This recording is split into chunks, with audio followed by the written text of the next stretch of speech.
Welcome to the No BS podcast, an unfiltered look into the global hospitality and short-term rental industry with a focus on founder stories, current events, and culture. I'm Mateo Bradford Vasquez. And I'm John Stokinger. And this is our podcast. We bring the right people to the table at the right time, giving you an inside take on the hospitality industry like no other podcast can. We appreciate your support. So let's make this official. Make sure to like, follow, and leave a review for the No BS Pod on your favorite podcast listening platforms. And don't forget to check out our YouTube channel as well. While you're there, please like, listen, and subscribe. And oh yeah, make sure to hit the notification button to stay up to date on all of the exciting things that No BS Productions has coming up. Good morning, Mateo. How are you? Fantastic. And I just want everyone to know we just had like an hour-long conversation because you won't hit record prior to this getting started. Hey. It's not my fault. Not my fault. It's okay. It's all right. Episode 112, we're going to dive right in. We have two great friends of the show here, and we're talking trust. And this is an important topic. We bring it up a ton. We talk about it a lot, and it's, for whatever reason, it's not at the forefront of people's minds and thought processes like it should be. So let's just dive right in. Episode 112, No BS Podcast. We are here with Chris Maughan and Neely Khan of I-PRAC. Thanks so much for joining us. Pleasure. Thank you. Thank you. It's some big news happened recently. Congratulations, Neely. And we want to go ahead and talk about you being announced within the past month as the new managing director of I-PRAC. So congratulations. Round of applause. Oh. Thank you. And normally, so those that listen to the pod, you guys understand that we dive into backstories, we dive into whys and getting into the industry. And yes, that's very important. Please listen to both of their prior podcasts, and we encourage you to go ahead and listen to their backstories. I think we're talking about something that's more relevant and not as openly discussed from our side of the court, right? It's huge. We literally could have had an hour-long conversation prior to even pressing record. And all of the topics of, yes, it's becoming more and more of something that's not in the back of your mind, but a proactive solution and a proactive strategy in terms of like people's business. We are working in a different day and age. Technology is giving us different advantage, but the reality is guests want to feel safe. People, and won't name names, are having problems with their businesses because the guests aren't feeling safe, or they have not been able to build that rapport on that side, and it's affecting their bottom line. Good point. With everything going on in the world, especially if you want travel to continue, people got to feel safe. They got to know that they're safe. They got to trust in the brand. They're going to want to know where their money's going and make sure it gets there and don't lose it. So yeah, let's dig into this. It's relevant. You got to talk about it. Let's go back a little bit. Chris and Neely have been working together for quite a while. Yeah. So, let's talk about that relationship and how that started. I guess I'm going to point to you, Chris, how, you guys have been working together for years now, and talk about, your relationship and why Neely in the role of managing director. That's what I wanted. Not that I'm questioning why Neely. Yeah, no, it's a great, great. It's a real good question, and a lot of thought went into it. This is where I like recruiting and bringing the right people in isn't always about. Sometimes people look at certain positions, and I've got quite a lot of experience of putting people in positions within my businesses, not just I-PRAC, but other businesses I've been involved in.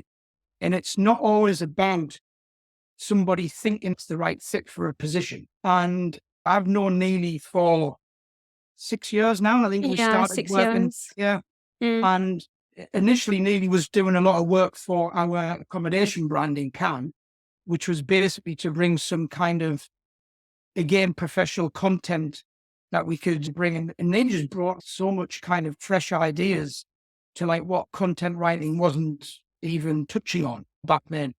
So it was like, this is fantastic. We found a real good person within this space. And then we moved over into, and I approached Neely and said, would you like to become like more involved in writing professional content and research?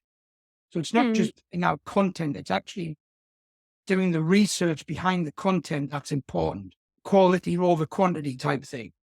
And So Neely started to get involved in the I-PRAC brand, and she became very quickly the senior content writer for I-PRAC. And you can see through the content that we put out, it's not like weekly, but what we do put out is very well researched, on point in terms of what people are talking about or what people need to be talking about.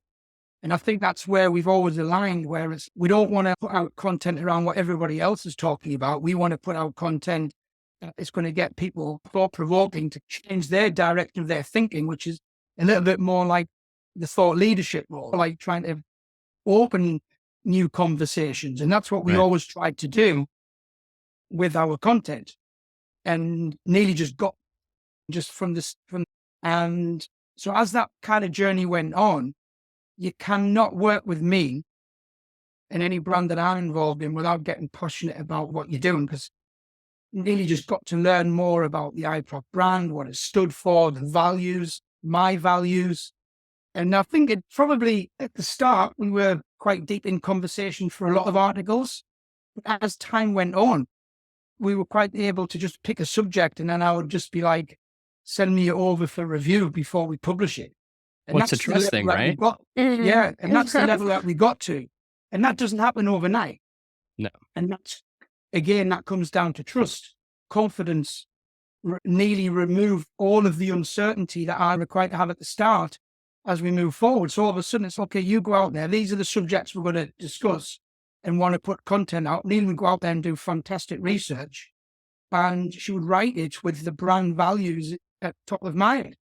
For me, anybody who's going to work in a senior role within a company needs to understand the brand. 100%. Because experience is one thing, right? And it's good if you've got some experience, but it's not everything. You can learn if somebody's working with you. You can learn things if you're getting mentored. You don't need to come into a business and know everything. But what you do need to know is the brand values, the passion of the brand, the passion of the CEO of the brand, why it was founded, what's the mission statement, what's the direction of the brand. And Neely had all that in abundance. So when it came to a point where I'm thinking it's time for me, it was about a year ago, I knew I needed to start taking a step back. It's not to remove myself as the CEO, but to put somebody in between the senior management and me. So somebody who was just going to sit into that role. Why was that necessary, Chris? Because certain instances, like I could see it being necessary. In certain instances, I can see like there wouldn't be a need. And I understand you have multifaceted businesses, but I was curious why. Yeah, that's pretty much what it was, because I'm all about quality. And I think, and I've got my time split very wisely to fit with my values in terms of work, my own time, my family time, my hobbies, everything like that. So with the other businesses that I had prior to I-PRAC was really something that I wanted to, it was more, it started as a gift to the industry. Right. Like it was something me saying, I'm not going to talk about this problem. I'm going to fix it and fix it for the industry because it needs to be fixed. It wasn't about revenue at the start. It was about fixing the problem that the industry had. But as time went on, and obviously we needed to generate revenue to pay the salaries, to do as any business. But as also during COVID was a bit of a downtime for my other businesses because real estate was down, our events company was down. But now all of that's coming back up. And my time is really, and I don't want to be like that kind of CEO who's not given the brand the time and the nurturing that it deserves. Sense. We did the same thing on a much smaller scale. Mateo and I have stepped into larger, bigger roles, and we made the decision that we needed to not put this podcast out every week. We need to put it out on a less frequent, like every other week, sometimes every other week. The product we're putting out is still, if not higher quality than we were putting out previously, while still maintaining focus on what's the other things that are important in our lives. Absolutely. And you've got to stay true to your values. You can't let a business start to control you just because you don't have the right leadership team in place. Because this is one of the reasons why we always say, find a way to work on the business, not in it. And it's being able to split that time to be able to say, I was able to recognize quite quickly where the future was going with our real estate business. we're renovating a large piece of land to build like 25 luxury like huts, like huts, but luxury. So that's something that we're building. And Are you looking for a PMS? Probably, maybe. And we're also in the process of, which has been a dream of mine for a long time, is to renovate a hotel. And we're doing that now. I know that my time is stretched and I-PRAC needs somebody there to guide it, to take it to the next level, to be able to support where we're going and continue the mission. But I also wanted to find somebody who's also got their own ideas and agenda and direction where it can go. Because I just think that I've took it to where it can be with the level that I'm at with my other businesses. And I think it's now time to bring somebody else in who can not just be that person who's looking for direction, who's going to start making serious business decisions to the value of the company. It was about a year ago I decided that I was going to find somebody, and then it just struck me that Neely was the right person. And slowly, as certain contracts of Neely was finishing, and it just all aligned in the right way. And then it was a no-brainer in the end. And it was just like, let's do this. And I'm so happy because she knows the brand, and that's more important than anything. Love it. Love it. We've worked with her a lot, and obviously, she's part of that. Yeah, we know everything that you've said is true. But so Neely, talk to us, because this is, anybody that knows you is surprised that you would take this on. But this is a different aspect of hospitality, right? Like when people look at your background, they see you've done writing throughout hospitality for restaurants, hotels, short-term rentals. But this is a very different, it's something you've always been doing, but doing it in a different way. It's almost now you're leadership, right? Now you're assuming you're taking the charge here.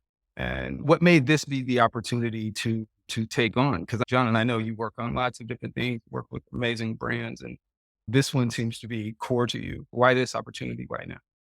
Yeah, I think you've said it right there. Actually, you've answered the question by saying I-PRAC is core to me. And I think that's ultimately where it begins. I think Chris was my first client in the short-term rental industry. And without sounding too woo-woo, that's always been incredibly special to me. But not just my first clients in the industry, but Chris has very much been my first mentor in the industry, has been my way into the short-term rental industry. And Chris and I have developed such a genuine professional, but also relationship of trust between us. So I think I-PRAC mirrors all of those qualities about Chris, which we're so aligned on. So I think from the very beginning, I started working with I-PRAC 5 years ago. So from the very beginning, I just knew that I-PRAC was a brand that I wanted to stay connected with outside of all of the other projects that I work on. And even though I do work on other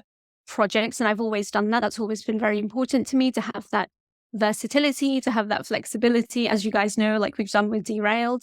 I think with I-PRAC and Chris, again, specifically, he has always understood that. And actually the other projects that I do work on within the industry, they only help, I feel, bring more value to what we do together at I-PRAC.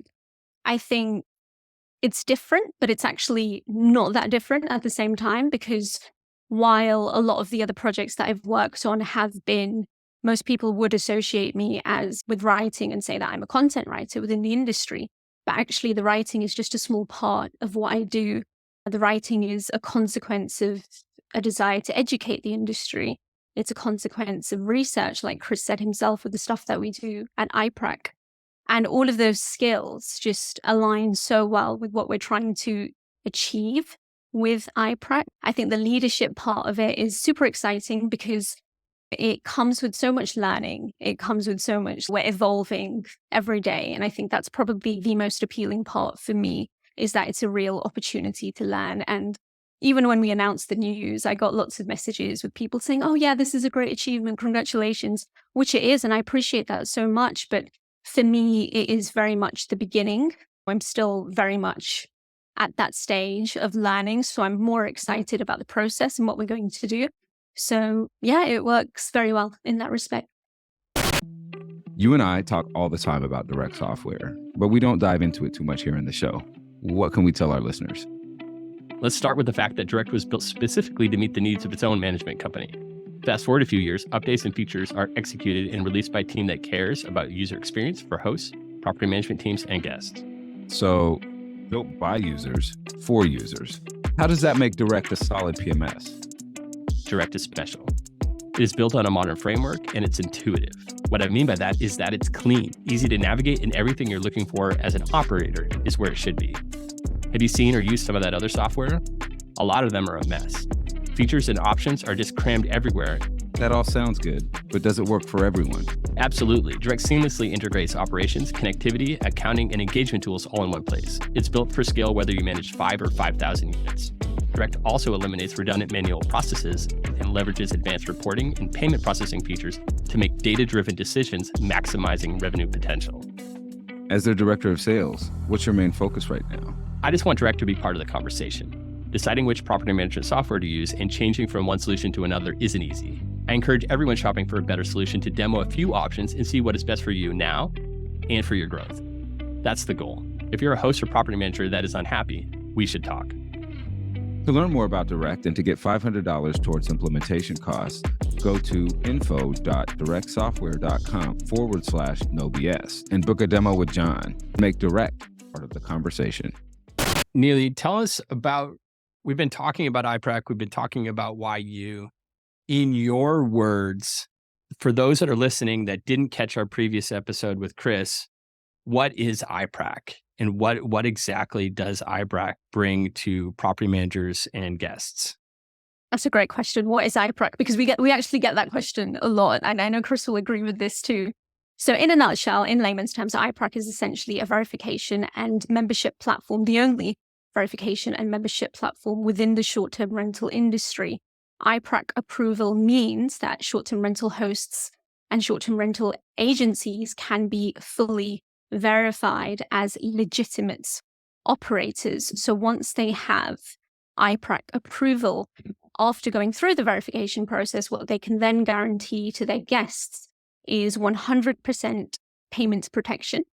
And the latter part, which I think a lot of people aren't completely aware of, is 100% satisfaction when it comes to the actual experience, the guest experience when it comes to staying at an I-PRAC approved property. I think a lot of people still, and this is something that we're working on, a lot of people still, when they think of I-PRAC, they think, okay, so you get the logo and then that's it, you're done. That is just a small part of what you receive once you get that verification, once you get that unique logo, which cannot be replicated.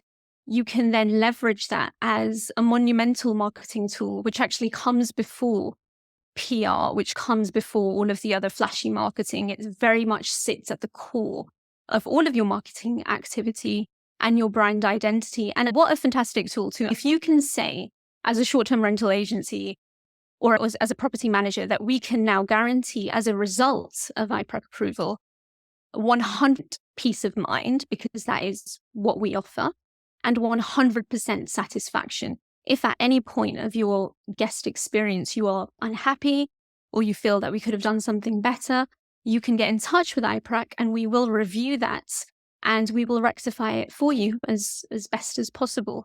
And I know we're biased, but there's no such solution in the industry that offers 100% protection, not with other hotels, not with OTAs. And I think if you are to leverage that correctly, using the right content and using the right words, then it's such a game changer. It really is, not to throw in like lots of buzzwords, but it genuinely is. Why is it taking so long for us to adopt this as something that's important? We know it's important. Why are you the only one in the game doing this right now, right? Like, why isn't everyone else out there ensuring that their guests, actually guaranteeing that their guests have the experience that they dream of when they click that button? Like it's the assurance that they get when they click that button, right? When they have that stay. Why have we been so resistant to ensuring that process or if not guaranteeing that process for the guest, especially if we're always out here fighting over the same guests or we're fighting over guests? What is the barrier for us? Like, why is this taking so long for us to adopt? It's a really good question. It is, yeah. It's my opinion. I can answer it in two ways, right? The first way I could answer it and go, I haven't got a clue. because Fair. at the end of the Fair, day, fair. Like, why wouldn't anybody want to do it? So it fathoms me to understand that why somebody within that industry is looking at it thinking, okay, I need this, I don't need that. What's the value? What's the ROI? Like you would do in any kind of investment into your business. But there was a real 2 years ago, and I'm not going off piece, but bear with me on this, right? 2 years ago, I'm part of a mastermind group in Monaco, okay? And basically it's 24 CEOs, managing directors, entrepreneurs, and basically all get together once every 3 months. And we just support each other through business, ideas, mental health, difficult times. We're a real tight-knit group. Basically, we've been the same group for about 7 years, okay? One of the members of that group owns a company. I won't say the name because that's not fair, but he owns a company that basically offers investors a data-driven and to understand market timing. Okay. So if an investor said, listen, I'm thinking about investing 5 million in this new startup, they would go to this company and say, run the numbers. Right now, this isn't the entrepreneur pitching. This is a company who's running the data on the numbers of the market and certain things. Right. So it's quite intense. It's very data driven, but he does it for the finance and real estate kind of markets mainly. But I asked him, I said, if I give you my brand, would you be able to run the numbers on it when you can? So it was more of I wasn't paying it, right? So it was like, when you can, just run the numbers on it. So I give him the whole pitch and everything like that. And he went on. 6 months down the line, he came back to me and he said, you're far too early to market. That's what he said. And he didn't know the short-term rental industry. He's got no clue. You say to him Airbnb, he probably know what Airbnb is, but he doesn't understand the short-term rental market like us four do. You understand? So his first words are, you're just far too early to market, Chris. That's the problem. The idea is bang on and it will get legs, but you're far too early for market. So what would happen is, like a lot of startups, if a startup comes, so many people think, I really thought that would have had legs. It was a great idea and it fails. A lot of people don't realize that timing is like everything in a start or a business, because you can come too late, too early. You got to try and find that sweet spot. And if you don't find the sweet spot, you've got to have the money to fund it until you do. Right. Which is what I've done. that's a fact. So Yeah. where is that sweet spot? Yeah. And it's coming slowly. It's coming right here. But it's not, but we're still nowhere. We're still not even close to it. And I would say we're still probably about 3 years away from that. Do you think we're not close to it because there hasn't been enough failure or perception of failure or marketing showing? You share, and we see that showing a group of travelers show up to a certain area that to stay at an Airbnb or Vrbo, that's not even real. And we see that. And then occasionally that will show up in the media. Right. And they'll be like, oh, so-and-so went here and oh, bummer. But there really isn't much made of it. Do we need more of that? Do we need Airbnb to truly fuck up? Do we need some really bad negative things to happen as far as the trust side of things for this to be brought in a greater limelight? It's a fair point, but I don't know. I don't believe that we all fuck up. Let's just be honest. Nobody's perfect. No industry's perfect. Right. Airbnb aren't perfect. But at the end of the day, we've all got a lot of respect for Airbnb, and rightly, right? 100%. We should have a lot of respect for Airbnb. It's the reason why we all have great jobs, right? Yeah, it's driven an industry that was on a certain level, and it's times X it, 10x it. We have to respect Airbnb as a brand, right? But they have made mistakes. Like we were talking prior to going online about the fact that they didn't fix the problems, that the trust and confidence and uncertainty problems quick enough. So now they're like a 6-7 million listing platform with no way of like railing that in.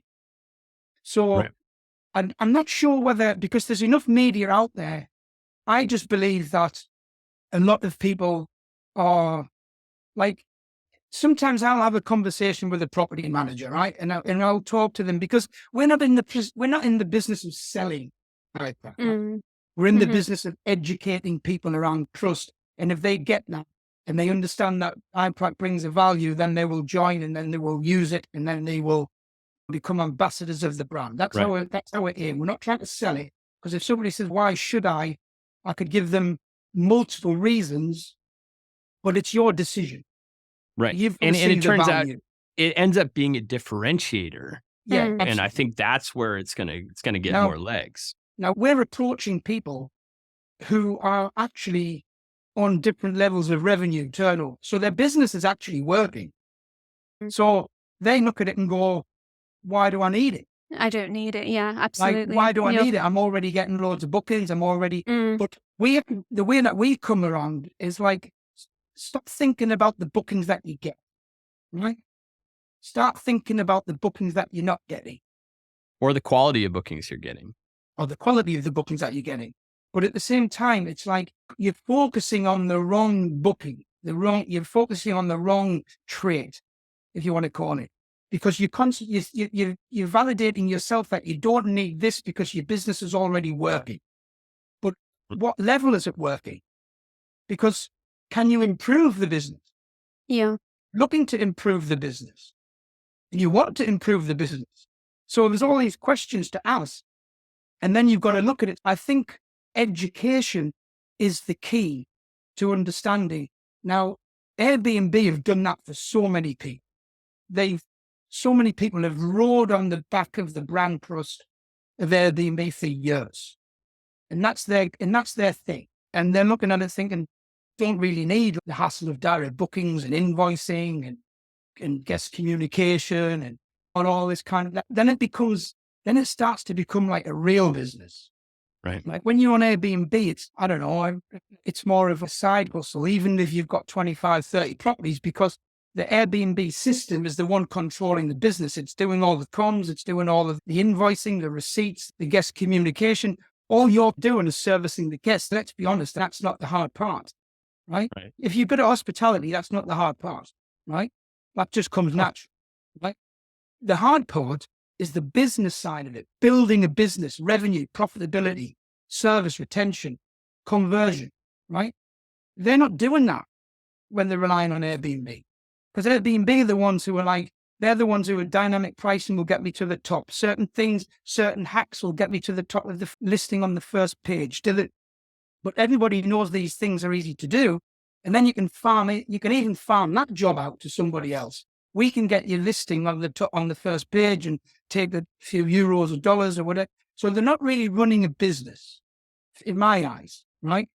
When you run a business of short-term rentals, your job is to start using the OTAs, but slowly transition to a healthy balance. Of a healthy balance of short-term rental direct bookings and a healthy balance of OTA bookings. That's the name of the game. Most people are still, and have been for the last 2, 3, 4 years, on the same level of OTA reliance than they were 3 years ago.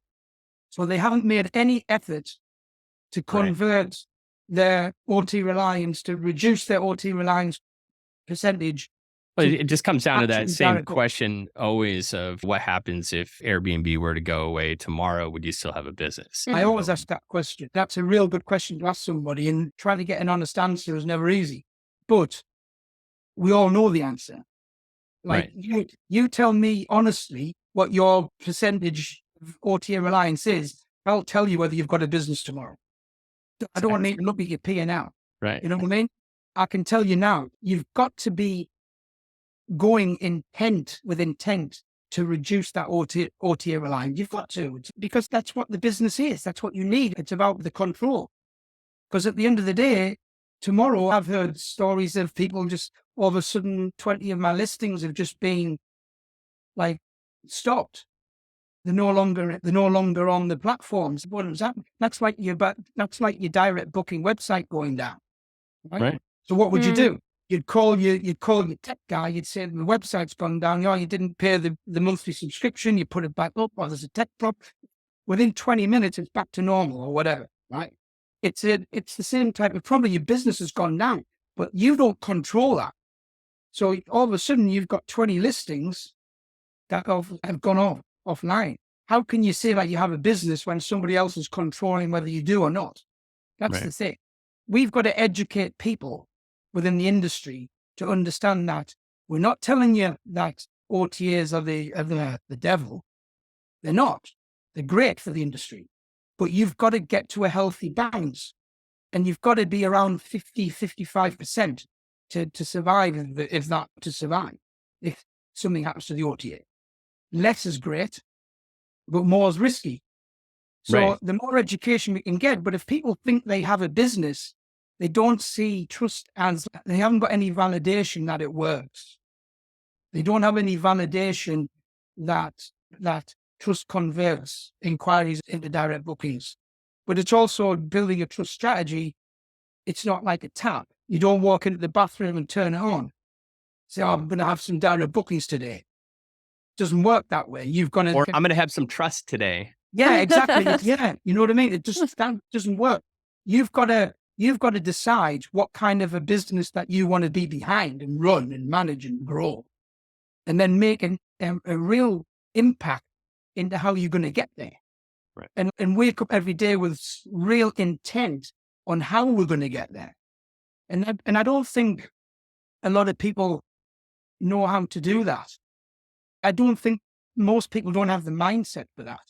It's a very self-serving philosophy to have, actually, isn't it? To think, I don't need to be verified because I know I'm legitimate.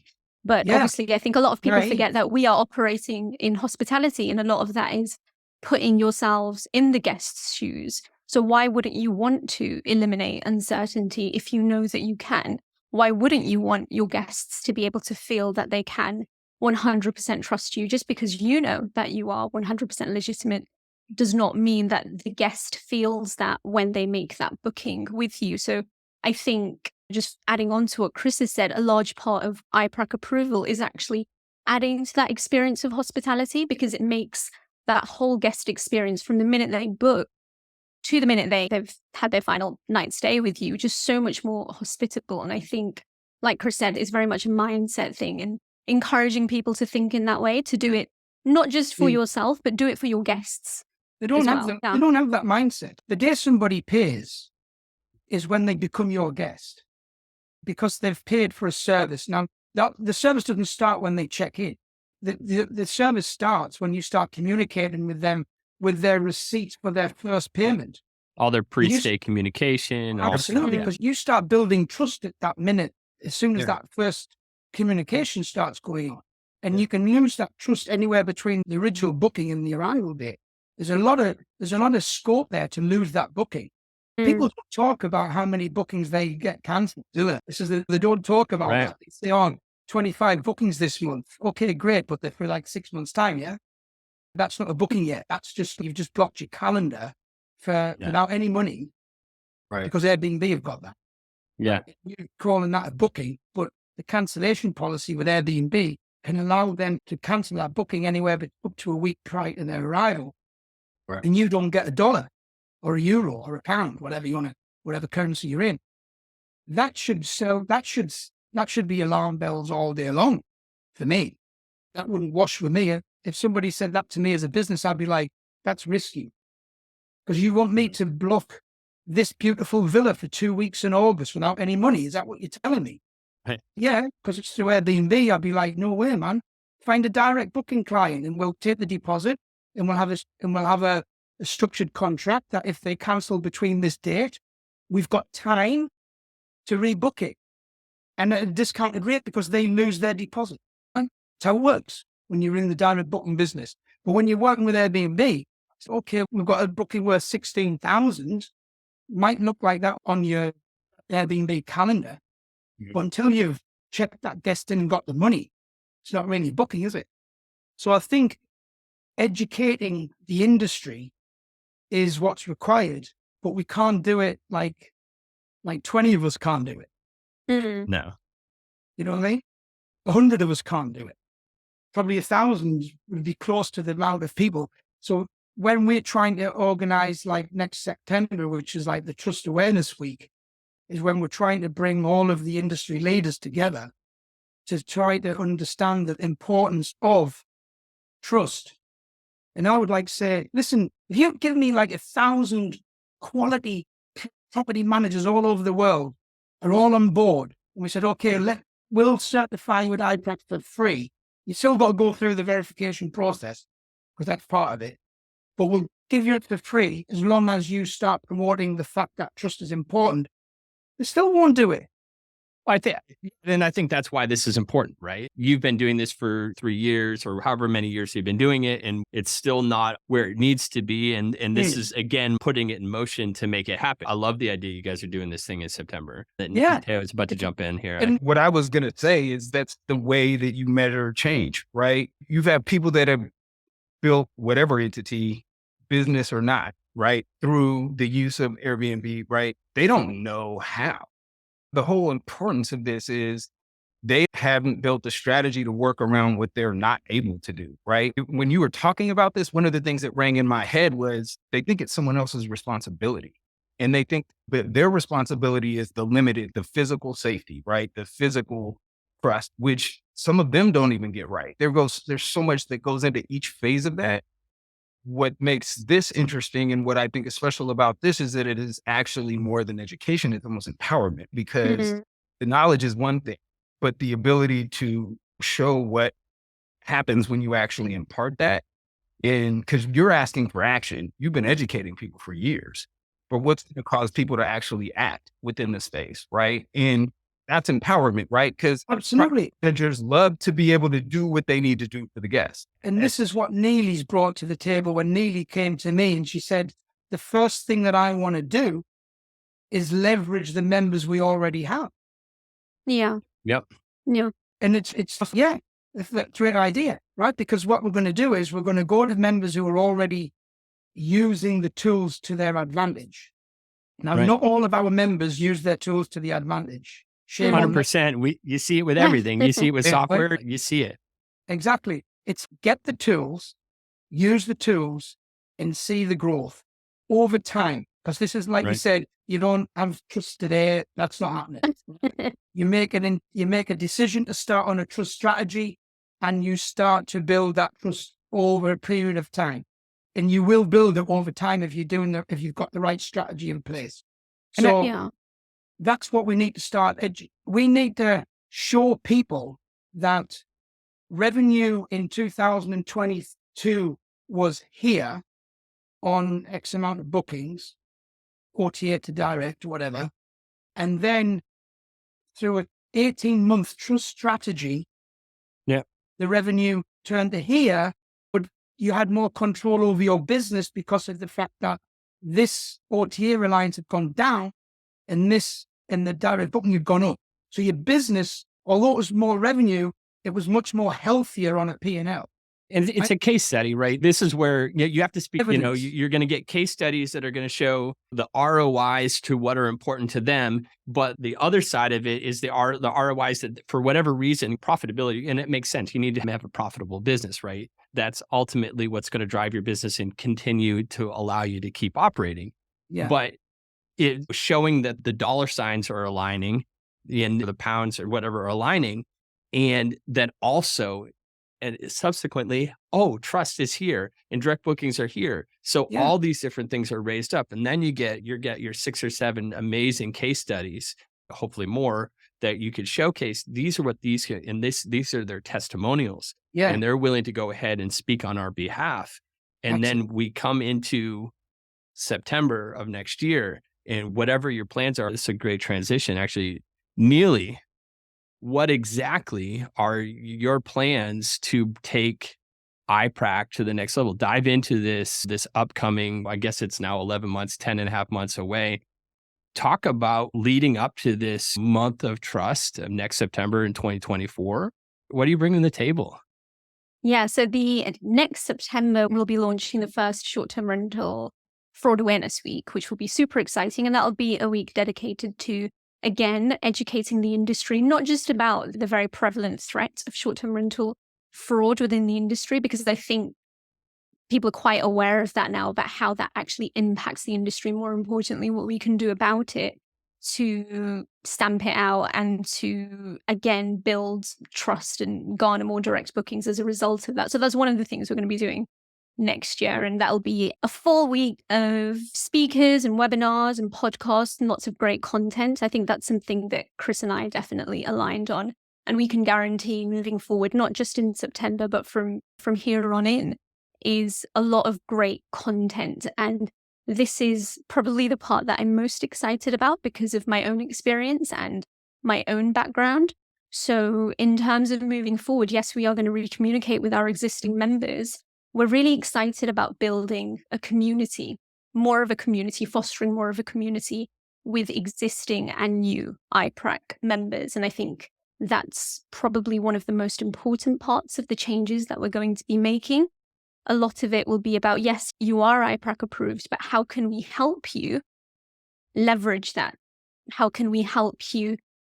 And not even just as top level advice, but how can we actually create and give you the resources as valued I-PRAC members to help you make the most of your direct bookings website, not just a pretty website with a couple of nice photos and nice reviews, because I think a lot of people mistake that as, well, that's trust. We've got photos, we've got reviews. It's not, because you can fake all of that stuff.